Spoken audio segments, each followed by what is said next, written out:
열왕기상 4장 20절에서부터 34절까지입니다.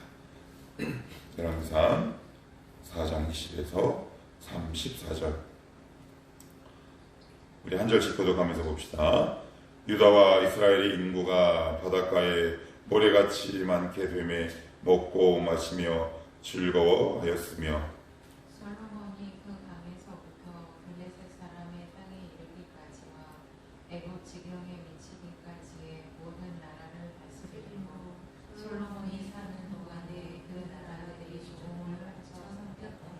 솔로몬의 하루의 음식물은 가는 밀가루가 30보리요 굵은 밀가루가 60보리요 살찐 소가 10마리요 초장의 소가 20마리요 양이 100마리이며 그 외에 수사슴과 로마 산사슴과 살찐 새들이었더라. 솔로몬이 그 강 건너편을 깁사에서부터 가사까지 모두 그 강 건너편의 왕을 모두 다스림으로 그가 사방에 둘린 민족과 평화를 누렸으니 솔로몬이 사는 동안에 유다와 이스라엘이 가나안에서부터 베르세바에 이르기까지 각기 흑마나무 아래와 무화과나무 아래에서 평안히 살았더라. 솔로몬의 병거와 말 외양간이 4만이요 마병이 12,000명이며 그 지방 관장들은 각각 자기가 맡은 나라에 솔로몬 왕과 왕의 상에 참여하는 모든 자를 위하여 먹을 것을 공급하여 부족함이 없게 하였으며 또 그들이 각기 직무를 따라 말과 준마에게 먹일 보리와 꼴을 그 말들이 있는 곳으로 가져왔더라. 하나님이 솔로몬에게 지혜와 총명을 심히 많이 주시고 또 넓은 마음을 주시되 바닷가에 모임하지 아시하시니 솔로몬의 지혜가 동쪽 모든 사람의 지혜와 애굽의 모든 지혜보다 뛰어난지라. 그는 모든 사람보다 지혜로워서 에스라 사람 베냐나와 마올의 아들 헤만과 갈보르와 다르다보다 나음으로 그의 이름이 사방 모든 나라에 들렸더라. 그가 잠언 3,000가지를 말하였고 그의 노래는 1,005편이며 그가 또 총옥에 대하여 말하되 레바논의 백향목으로부터 가면나에 나는 무술초까지 하고 그가 또 짐승과 새와 기어다니는 것과 물고기에 대하여 말한지라. 같이요. 사람들이 솔로몬의 지혜를 들으러 왔으니 이는 그의 지혜의 소문을 들은 전하 모든 왕들이 보낸 자들이더라. 아멘. 솔로몬이 드디어 이제 정점을 찍습니다. 여기 나와 있는 제목대로 솔로몬이 영화를 어떻게 구가하고 누렸는지 굉장히 자세하고 소소하게 기록을 하고 있어요. 먼저 20절에 보시면 유다와 이스라엘의 인구가 바닷가의 모래같이, 어디서 한 번쯤은 본 표현 같아요. 이게 누구한테 이 말씀하셨나요? 아브라함에게 하셨던 말씀들이 이제 완전히는 아니고 거의 온전하게 이루어졌다 이렇게 보시면 좋을 것 같아요. 21절에도 솔로몬이 그 강에서부터 블레셋 사람의 땅에 이르기까지 애굽 지경에 미치기까지의 모든 나라를 다스림으로 솔로몬이 사는 동안에 그의 나라들이 조공을 바쳐 섬겼다 이렇게 되어 있습니다.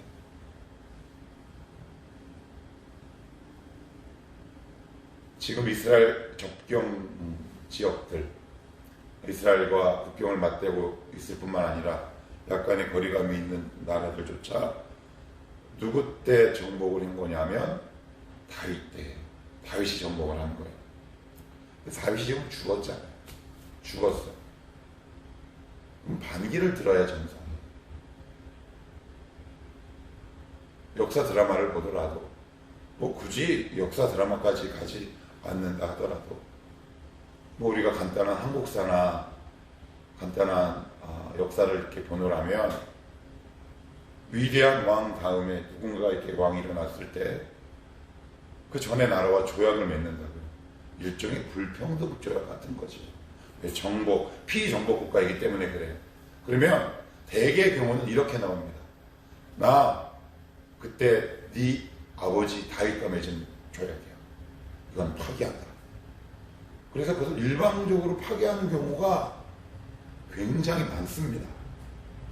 그런데 오늘 말씀에 보면 이런 표현이 나와요. 조공을 바쳐 솔로몬이 사는 동안에 그 나라들이 조공을 바쳐 섬겼더라 이렇게 되어 있습니다. 이거 어떻게 된 겁니까? 물론 하나님이 하셨습니다. 물론 하나님이 하셨죠. 그럼 물어봅시다. 왜 하나님이 피정복 국가들이 분기탱천에서 조약을 깨고 아니 이스라엘을 침공할 수 있잖아요.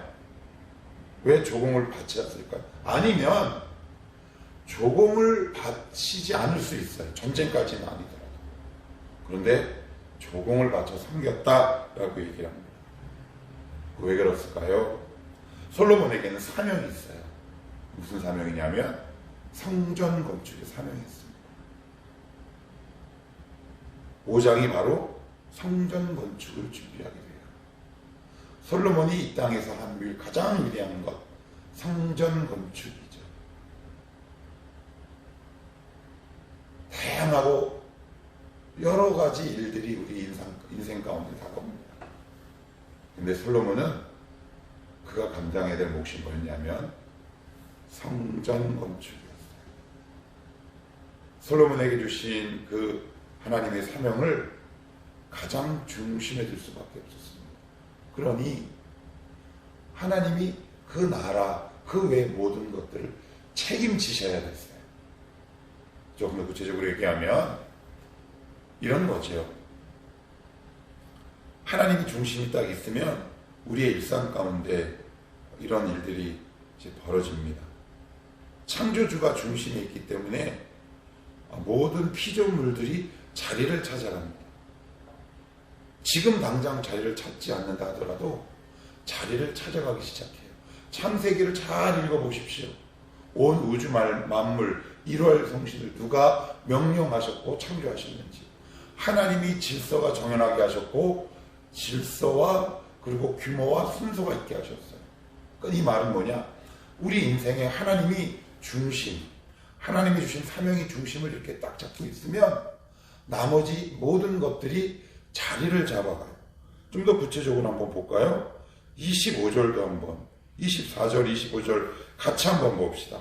자, 시작. 솔로몬이 그 강 건너편을 딥사에서부터 가사까지 모두 그 강 건너편의 왕을 모두 다스림으로 그가 사방에 둘린 민족과 평화를 누렸으니 솔로몬이 사는 동안에 유다와 이스라엘이 단에서부터 브엘세바에 이르기까지 각기 포도나무 아래와 무화과 나무 아래에서 평안히 살았더라. 그래요. 평안히 살았어요. 전에 조약을 맺었던 다윗의 지배를 받았던 피정복 국가인 나라들도 조공을 바쳐왔고요. 다른 나라들과 더불어 그것으로 끝나는 것이 아니라 평안하게 살아갔어요. 먹을 것도 풍부했고요. 하나님이 중심이 되면 사람과 사람 사이의 관계도 질서를 잡아갑니다. 사람과 물질도 그런 것 같아요. 솔로몬에게는 가장 중요한 사명이 있었습니다.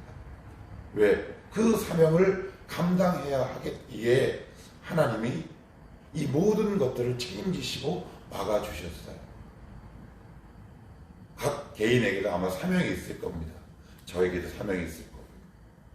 여러분들에게도 각각의 사명이 있을 겁니다. 우리의 삶이 혼돈스럽고 질서가 깨지고 그리고 뭔가 부자연스럽고 했을 때 나와 하나님 사이의 관계를 다시 한번 긴밀하게 살펴보는 지혜가 필요하다 싶습니다. 혹시 하나님이 내 주변이나 가장자리에 계시진 않는가? 아니면 하나님께서 나에게 주신 사명이 주변이나 가장자리에 있는 것은 아닌가? 하나님이 가장자리와 주변이 아니라 저 변두리가 아니라 내 삶의 중심에 있을 때 하나님의 사명을 둔다는 것은 다른 말로 그 일을 주신 하나님이 내 삶의 중심에 있다는 말이기도 하겠지요. 그 자리를 찾아갈 때 나머지가 질서를 잡아가게 됩니다. 솔로몬에게는 가장 큰 사명이 있어요. 사실은 성전 건축이 아니죠. 왕이니까 나라를 어떻게 하면 평안하게 다스릴까가 가장 핵심이었어요. 그런데 솔로몬이 한 건 특별히 눈에 띄지 않습니다. 하나님이 하셨겠지요. 왜요? 솔로몬에게는 성전 건축의 사명이 있기 때문에. 그래서 5장은 소제목이 이렇게 되어 있죠. 솔로몬이 성전 건축을 준비하다. 근데 원래 장절은 없잖아요, 성경에. 장절은 없어요. 그러니까 이게 쭉 이어진다는 말이에요. 그러니까 오늘 우리가 읽은 이 내용과 성전 건축과 이어지는 내용이에요. 왜 성전 건축과 연결돼서 이 말씀이 나왔겠습니까? 그거는 오늘 나온 이 말씀과 성전 건축이 긴밀한 관계에 있다는 얘기죠. 그러니 성전 건축의 사명을 위해서 하나님이 주변의 여러 가지 모든 중요한 것들을 책임지시고 나라들을 잠잠케 하시고 풍요롭게 하신 이유가 딱 하나, 성전 건축 때문이었다. 성경은 그렇게 증거하고 있어요. 마지막으로 하나만 더 보시면 29절에서부터 34절까지 보시면 굉장히 좀 이채로운 표현들이 이제 등장을 합니다. 29절 보시면 하나님이 솔로몬에게 지혜와 총명을 심히 많이 주시고 또 넓은 마음을 주시되, 그래요. 또 넓은 마음. 지혜로운 마음과 넓은 마음은 따로 있지 않아요. 지혜로운 사람이 넓은 사람이겠죠. 지혜롭기만 하면 마귀가 돼요. 지혜롭기만 하면 사람이 사악해질 수 있지요. 그래서 지혜와 넓은 마음은 항상 같이 갑니다. 그런데 그 지혜로 솔로몬에게 어떤 일들이 벌어졌느냐 하면 29절에서부터 여러분 34절까지 이렇게 보면 솔로몬의 영역이 미치지 않은 분야가 없어요. 예를 들면 문화, 그리고 시, 학문, 경제, 정치 등 굉장히 다반사 여러 가지 영역에 있어서 솔로몬이 미친 지혜 영역이 되게 놀랍습니다. 이게 무슨 의미일까요? 하나님의 지혜가 미치지 않는 범위는 없는 거겠죠. 정말 그렇더라고요. 은혜 가운데 있는 사람들, 은혜 가운데 있는 가문들, 그 사람들의 어떤 공통점이 있어요. 그건 뭐냐면 되게 지혜로울 뿐만 아니라 그 미치는 영역이 굉장히 다양하고 넓어요.